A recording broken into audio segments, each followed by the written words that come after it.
चलिए आगे बढ़ते हैं और सुनते हैं भाग 9 प्रेमचंद की रचना गोदान से।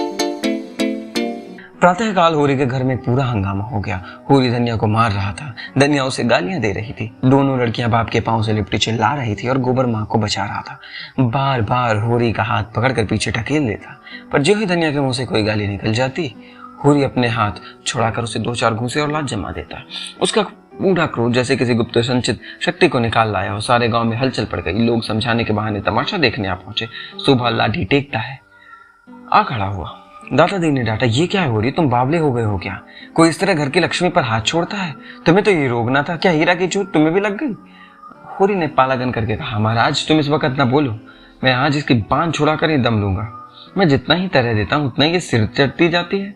धनिया सजल क्रोध में बोली, महाराज तुम गवाह है ना, मैं आज इसे और इसके हत्यारे भाई को जेल भिजवाकर तब पानी पीऊंगी। इसके भाई ने गाय को माहौर खिलाकर मार डाला। अब तो मैं थाने में रपट लिखाने जा रही तो ये हत्यारा मुझे मारता है। इसके पीछे अपनी जिंदगी चौपट कर दी, उसका ये इनाम दे रहा। होरी ने दांत पीस कर और आंखें निकाल कर कहा, फिर वही बात मुंह से निकाली, तूने देखा था हीरा को माहौर खिलाते? तू कसम खा कि तूने हीरा को गाय की नाद के पास खड़े नहीं देखा? हाँ मैंने नहीं देखा, कसम खाता हूँ। बेटे के माथे पर हाथ रख के कसम खा। होरी ने गोबर के माथे पर कांपता हुआ हाथ रखकर कांपते हुए स्वर में कहा, मैं बेटी की कसम खाता हूं कि मैंने हीरा को नाद के पास नहीं देखा। धनिया ने जमीन पर थूक कर कहा, थोड़ी है तेरी झूठाई पर। तूने खुद मुझसे कहा कि हीरा चोरू की तरह नाद के पास खड़ा था और अब भाई के पक्ष में झूठ बोलता है। थोड़ी है। अगर मेरे बेटे का बाल भी बांका हुआ तो घर में आग लगा दूंगी, सारी गृहस्थी में आग लगा दूंगी। भगवान, आदमी मुंह से बात कहकर इतनी बेशर्मी से मुकर जाता है।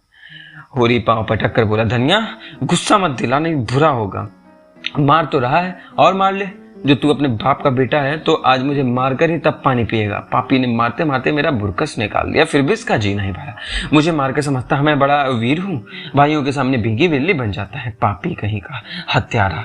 फिर वह बहन कहकर रोने लगी। इस घर में आकर उसने क्या नहीं झेला, किस किस तरह पेट तन नहीं काटा, किस तरह एक एक लत्ते को तरसी, किस तरह एक एक पैसा प्राणों की तरह संचा, किस तरह घर भर को खिलाकर आप पानी पीकर सो रही, और आज उन सारे बलिदानों का ये पुरस्कार। भगवान बैठे ये अन्याय देख रहे हैं और उनकी रक्षा को नहीं दौड़ते। गज की और द्रौपदी की रक्षा करने बैकुंठ से दौड़े थे, आज की नींद में सोए हुए हैं। जनमत धीरे धीरे धनिया की ओर आने लगा। इसमें अब किसी को संदेह नहीं रहा कि हीरा ने ही गाय को जहर दिया। होरी ने बिल्कुल झूठी कसम खाई है, इसका भी लोगों को विश्वास हो गया। गोबर को भी बाप की इस झूठी कसम और उसके फलस्वरूप आने वाली विपत्ति की शंका ने होरी के विरुद्ध कर दिया। उस पर जो दाता दीन ने डांट बताई तो होरी परास्त हो गया, चुपके से बाहर चला गया। सत्य ने विजय पाई। दाता दीन ने शोभा से पूछा, तुम कुछ जानते हो शोभा, क्या बात हुई? शोभा जमीन पर लेटा हुआ बोला, मैं तो महाराज 8 दिन से बाहर नहीं निकला। होई दादा कभी कभी जा कर कुछ दे आते हैं, उसी से काम चलता है। रात भी वो मेरे पास आए थे, किसने क्या किया मैं कुछ नहीं जानता। हाँ, कल सांझ को हीरा मेरे घर खुरपी मांगने गया था, कहता था एक जड़ी खोदना है। फिर तब से मेरी उससे भेंट नहीं हुई। धनिया इतनी शह पाकर बोली, पंडित दादा वही इसी का काम है। शोभा ने घर से खुरपी मांग कर यहाँ लेकर आया और कोई जड़ी खोद कर गाय को खिला दी। उस रात को जो झगड़ा हुआ था उसी दिन से वो खार खाए बैठा था। दाता दीन बोले, ये बात तो साबित हो गई तो हत्या उसे लगेगी। पुलिस कुछ करे या ना करे, धर्म तो बिना दंड दिए ना रहेगा। चली तो जा रुपया, हीरा को बुला ला, कहना पंडित दादा बुला रहे हैं। अगर उसने हत्या नहीं की तो गंगा जली उठा ले और चौड़े पर चढ़कर कसम खाए। धनिया बोली, महाराज उसकी कसम का भरोसा नहीं, चटपट खा लेगा। जब इसने झूठी कसम खा ली, जो बड़ा धर्मात्मा बनता है, तो हीरा का क्या विश्वास। अब गोबर बोला, खा ले झूठी कसम, वंश का अंत हो जाए। बूढ़े जीते रहे, जवान जीकर क्या करेंगे। रूपा एक क्षण में आकर बोली, काका घर में नहीं है पंडित दादा, कागी कहती है कहीं चले गए हैं। दाता दीन ने लंबी दाढ़ी फटकार कर कहा, तूने पूछा नहीं कहाँ चले गए? घर में छिपा बैठा ना हो, देख तो सुना, भीतर तो नहीं बैठा। धनिया ने ठोका, उसे मत भेजो दादा, हीरा के सिर हत्या सवार है, ना जाने क्या कर बैठे। दाता दीन ने खुद लकड़ी संभाली और खबर लाए कि हीरा सचमुच कहीं चला गया है। पुनिया कहती है लुटिया, डोर और डंडा सब लेकर गए हैं। पुनिया ने पूछा भी, कहाँ जाते हो, पर बताया नहीं। उसने 5 रुपए आले में रखे थे, रुपए वहां नहीं है, 7 रुपए भी लेता गया है। धनिया शीतल हृदय से बोली, मुंह में कालिक लगाकर नहीं भागा होगा। शोभा बोला, भाग के कहाँ जाएगा, गंगा नहाने ना चला गया हो। धनिया ने शंका की, गंगा जाता तो रुपए क्यों ले जाता, और आजकल कोई परब भी तो नहीं है। इस शंका का कोई समाधान न मिला। धारणा दृढ़ हो गई। आज होरी के घर भोजन नहीं पका, न किसी ने बैलों को सानी पानी दिया। सारे गांव में सनसनी फैली हुई थी।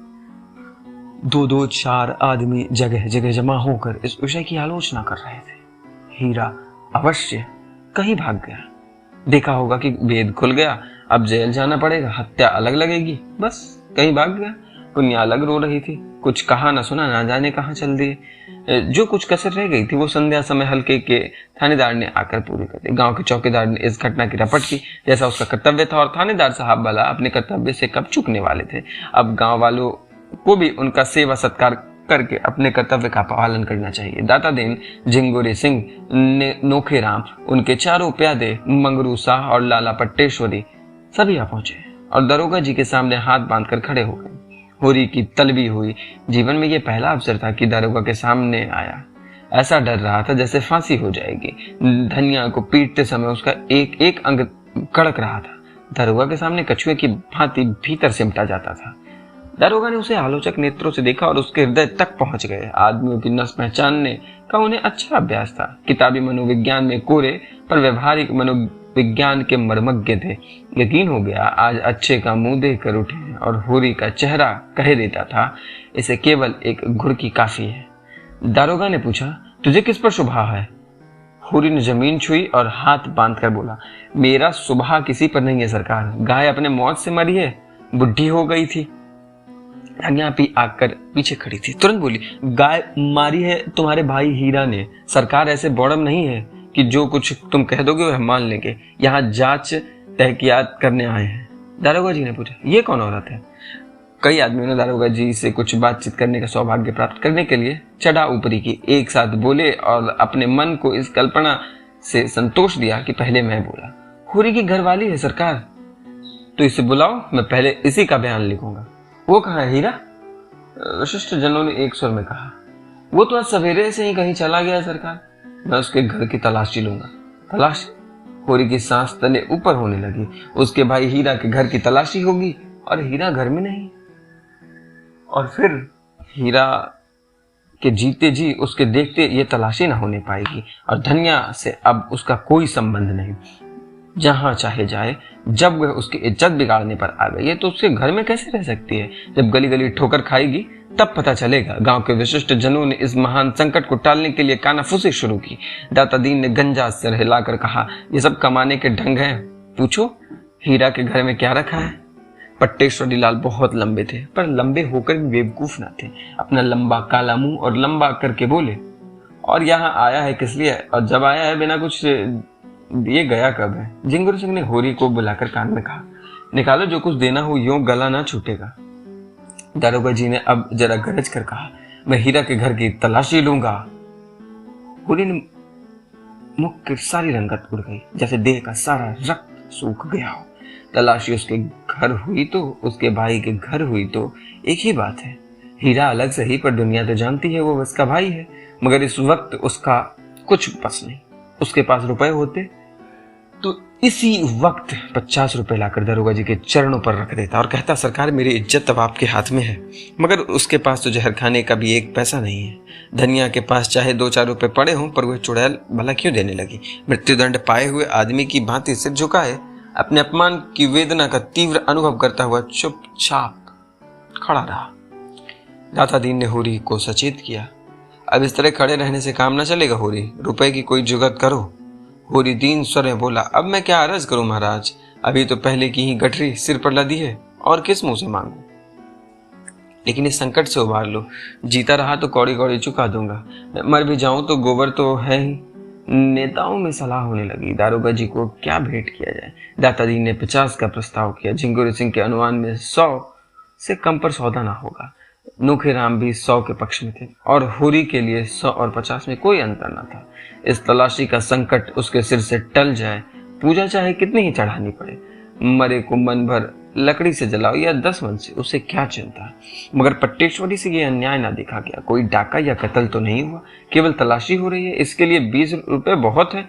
नेताओं ने धिक्कारा, तो फिर दारोगा जी से बातचीत करना, हम लोग नगीच ना जाएंगे, कौन घुड़कियां खाए। होरी ने पट्टेश्वरी के पांव पर अपना सिर रख दिया। भैया मेरा उद्धार करो, जब तक जीऊंगा तुम्हारी ताबेदारी करूंगा। दारोगा जी ने फिर अपने विशाल वक्ष और विशाल तर उदर की पूरी शक्ति से कहा, कहाँ हीरा का घर, मैं उसके घर की तलाशी लूंगा। पट्टेश्वरी ने आगे बढ़कर दारोगा जी के कान में कहा, तलाशी लेकर क्या करोगे हुजूर, उसका भाई अपनी ताबेदारी के लिए हाजिर है। दोनों आदमी जरा अलग जाकर बातें करने लगे। कैसा आदमी है? बहुत ही गरीब हुजूर, भोजन का ठिकाना भी नहीं। सच? हाँ हुजूर, ईमान से कहता हूँ। अरे तो क्या एक 50 का डॉल भी नहीं है?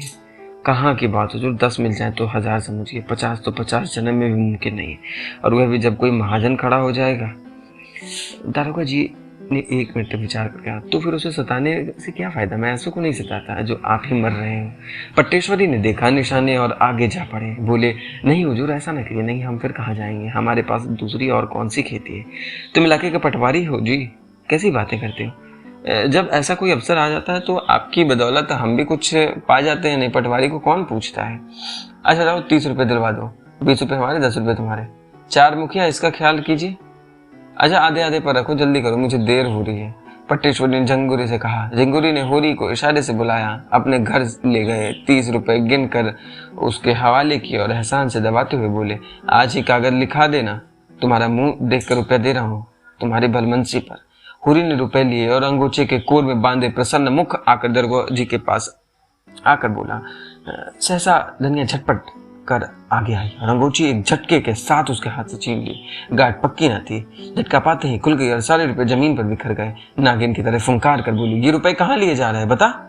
भला चाहता है तो सब रुपए लौटा दे, नहीं कह देती हूँ घर के प्राणी रात दिन मरे और दाने दाने को तरसे, लत्ता भी पहनने को मैसर नहीं और अंजलि भर रुपया लेकर चला है इज्जत बचाने। ऐसी बड़ी है तेरी इज्जत, जिसके घर में चूहे लौटे वह भी इज्जत वाला है। दारोगा तलाशी ही तो लेगा, ले ले जहां चाहे तलाशी। एक तो 100 रुपए की गाय गई, उस पर ये पलेथन, बाहरी तेरी इज्जत। होरी खून का घूंट पीकर रह गया। सारा समूह जैसे थर्रा उठा, नेताओं के सिर झुक गए। दारोगा का मुंह जरा सा निकल आया, उसने जीवन में ऐसी लताड़ ना देखी थी कहीं। होरी स्तंभित सा खड़ा रहा। जीवन में आज पहली बार धनिया ने उसे भरे अखाड़े में पटकनी थी, आकाश तक आ दिया। अब वो कैसे सिर उठाए। मगर दारोगा जी इतनी जल्दी हार मानने वाले ना थे। खिसिया कर बोले, मुझे ऐसा मालूम होता है कि शैतान की खाला ने हीरा को फंसाने के लिए खुद गाय को जहर दे दिया। धनिया हाथ मटका कर बोली, हाँ दे दिया, अपनी गाय थी मार डाली, फिर किसी दूसरे जानवर को तो नहीं मारा। तुम्हारी तहकीकात में यही निकलता है तो यही लिखो। पहना दो मेरे हाथ में हथकड़ियां, देख लिया तुम्हारे न्याय और तुम्हारे अकल की दौड़। गरीबों का गला काटना दूसरी बात है, दूध का दूध और पानी का पानी करना दूसरी बात। होरी आंखों से अंगारे बरसाता धनिया की ओर लपका, पर गोबर सामने आकर खड़ा हो गया और उग्र भाव से बोला, अच्छा दादा अब बहुत हुआ, पीछे हट जाओ। ये मैं कह देता हूँ, मेरा मुंह न देखोगे, तुम्हारे ऊपर हाथ न उठाऊंगा, ऐसा कपूत नहीं हूँ, यही गले में फांसी लगा लूंगा। होरी पीछे हट गया और धनिया शेर होकर बोली, तू हट जा गोबर, देखो तो क्या करता है मेरा। दारोगा जी बैठे हैं, इसकी हिम्मत देखूं, घर में तलाशी होने से इसकी इज्जत जाती है। अपने मेहरिया को सारे गांव के सामने लतियाने से इसकी इज्जत नहीं जाती। यही तो वीरों का धर्म है। बड़ा वीर है तो किसी मर्द से लड़, जिसकी बाह पकड़ कर लाया उसे मारकर बहादुर कहलाएगा। तू समझता हो कि मैं इसे रोटी कपड़ा देता हूँ, आज से अपना घर संभाल। देख तो इस गांव में तेरी छाती पर मूंग डल कर रहती हूँ कि नहीं, और इससे अच्छा खाऊं पहनूंगी नहीं, इच्छा हो तो देख ले। होरी परास्त हो गया। उसे ज्ञात हुआ स्त्री के सामने पुरुष कितना निर्बल, कितना निरुपाय है। नेताओं ने रुपए चुनकर उठा लिए थे और दारोगा जी को वहां से चलने का इशारा कर रहे थे। धनिया ने एक ठोकर और जमाई, जिसके रुपए हो ले जाकर उसे दे दो, हमें किसी का उधार नहीं लेना, और जो देना हो तो उसी से लेना, मैं दमड़ी भी न दूंगी, चाहे मुझे हकीम के इजलास तक ही चढ़ना पड़े। हम बाकी चुकाने को 25 रुपए मांगते थे, किसी ने ना दिए। आज अंजलि भर रुपए ठनाठन निकाल के दे दिए। मैं सब जानती हूँ, यहाँ तो बांट बकरा होने वाला था, सभी के मुंह मीठे होते। ये हत्यारे गांव के मुखिया हैं, गरीबों का खून चूसने वाले। सूद ब्याज, डेढ़ी सवाई, नजर नजराना, घूस घास, जैसे भी गरीबों को लूटो, उस पर सुराज चाहिए। जेल जाने से सुराज न मिलेगा, सुराज मिलेगा धर्म से, न्याय से। नेताओं के मुख में कालिक सी लग गई थी। दारोगा जी के मुंह पर झाड़ू सी फिरी हुई थी। इज्जत बचाने के लिए हीरा के घर की ओर चले। रास्ते में दारोगा ने स्वीकार किया, औरत है बड़ी दिलेर। पट्टेश्वरी बोले, दिलेर है हुजूर, करकशा है, ऐसी औरत को तो गोली मार दे। तुम लोगों का काफी तंग कर दिया उसने, 4 तो मिलते ही। हुजूर के भी तो 15 रुपए गए, मेरे कहाँ जा सकते। बना देगा, गांव के मुखिया देंगे, और 15 रुपए की जगह पूरे 50 रुपए। आप लोग चटपट इंतजाम कीजिए। पट्टेश्वरी ने हंसकर कहा, हुजूर बड़े दिल लगी बात है, दादाजी ने बोले, बड़े आदमियों की यही लक्षण है, ऐसे भाग्यवानों के दर्शन कहाँ होते हैं।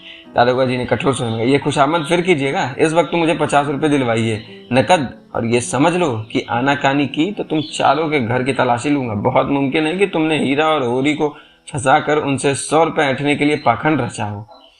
नेतागण अभी तक यही समझ रहे थे, दारोगा जी विनोद कर रहे हैं। झिंगुर सिंह ने आंखें मारकर कहा, निकालो 50 रुपए पटवारी साहब। नोखीराम ने उनका समर्थन किया, पटवारी साहब का इलाका है, उन्हें जरूर आपकी खातिर करनी चाहिए। पंडित दाता दीन की चौपाल आ गई। दारोगा जी एक चारपाई पर बैठ गए और बोले, तुम लोगों ने क्या निश्चय किया, रुपए निकालते हो तलाशी करवाते हो। दाता दीन ने आपत्ति की, मगर हुजूर मैं अगर मगर कुछ नहीं चाहता। झिंगुर सिंह ने साहस किया, सरकार ये तो सरासर मैं 15 मिनट का समय देता हूँ, अगर इतनी देर में पूरे 50 रुपए ना आए तो तुम चारों के घर की तलाशी होगी। और गंडा सिंह को जानते हो, उसका मारा पानी भी नहीं मांगता। पट्टेश्वरी लाल ने तेज स्वर से कहा, आपको अख्तियार है, तलाशी ले लें, ये अच्छी दिल लगी है, काम कौन करे पकड़ा कौन जाए। मैंने 25 साल थानेदारी की है जानते हो, लेकिन ऐसा अंधेर तो कभी नहीं हुआ। तुमने अभी अंधेर नहीं देखा, कहो तो वह भी दिखा दूं, एक एक को 5-5 साल के लिए भिजवा दूं जेल, कि मेरे बाएं हाथ का खेल है, एक डाके में सारे गांव के काले पानी भिजवा सकता हूं, इस धोखे में ना रहना। चारों सज्जन चौपाल के अंदर जाकर विचार करने लगे। फिर क्या हुआ किसी को मालूम नहीं। हाँ, दारोगा जी प्रसन्न दिखाई दे रहे थे और चारों सज्जनों के मुंह पर फटकार बरस रही थी। दारोगा जी घोड़े पर सवार होकर चले गए तो चारों नेता दौड़ रहे थे। घोड़ा दूर निकल गया तो चारों सज्जन लौटे, इस तरह मानो किसी प्रियजन का संस्कार करके शमशान से लौट रहे हो। सहसा दाता दीन बोले, मेरे श्राप ना पड़े तो मुंह न दिखाऊं। नोखीराम ने समर्थन किया, ऐसा धन कभी फलते नहीं देखा। पट्टेश्वरी ने भविष्यवाणी की, हराम की कमाई हराम में जाएगी। झिंगुर सिंह को आज ईश्वर की न्यायपरता में संदेह हो गया था। भगवान ना जाने कहाँ है कि ये अंधेरा देखकर भी पापियों को दंड नहीं देते। इस वक्त इन सज्जनों की तस्वीर देखने लायक थी। आप सुन रहे थे भाग 9 प्रेमचंद की रचना गोदान से।